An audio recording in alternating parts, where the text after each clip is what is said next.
தம்பி அமிச்சிட்டப்பா.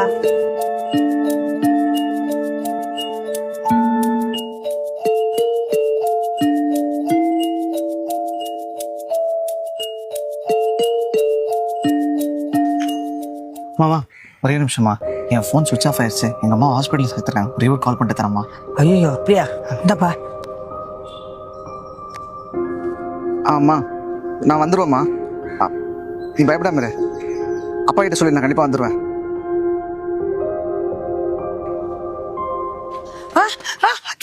ஐயோ என்னமாச்சு? அம்மா, என் போனை ஒரு திருடன் தூக்கிட்டு ஓடுறாமா. அப்படியா? ஆமாம்மா.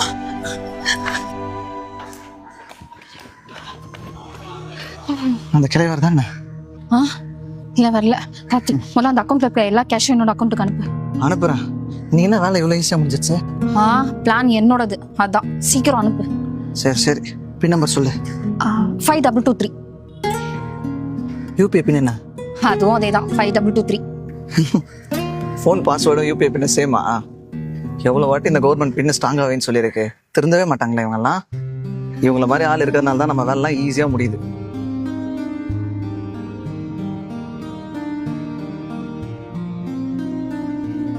ஏய் என்ன போல?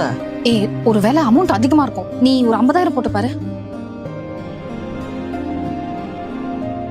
ஏய் இதுவும் போல. சரி, ஒரு 20,000 போட்டு பாரு.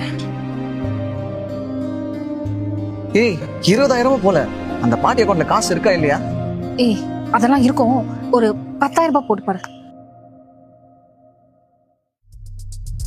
என்ன போன்ல காசு போக மாட்டேங்குதா? போகாது. வயசானவ தானே, ஈஸியா ஏமாத்திடலாம்னு நினைச்சிங்களா? அதுக்கு தான் டிரான்சாக்ஷன் லிமிட்டை 1000 பேரோட நிறுத்தி வச்சிருந்தேன். ஆல்ரெடி நான் போலீஸ்க்கு போன் பண்ணிட்டேன். நேரம் போலீஸ் என்னோட போனோட லொகேஷனை கண்டுபிடிச்சு வந்துகிட்டு இருப்பாங்க. இது போலீஸா? இந்தா உங்க போன் வேணாம், காசு வேணாம், புடிங்க. இந்த மாதிரி திருட்டெல்லாம் வயசானவங்களை குறி வச்சுதான் நடக்குது. நாம பாதுகாப்பா இருக்கணும்னா நம்ம பின் நம்பரை பப்ளிக்ல மத்தவங்க கண்ணில் படுற மாதிரி போடக்கூடாது. டிரான்சாக்ஷன் லிமிட்டை கம்மியா தான் வச்சுக்கணும்.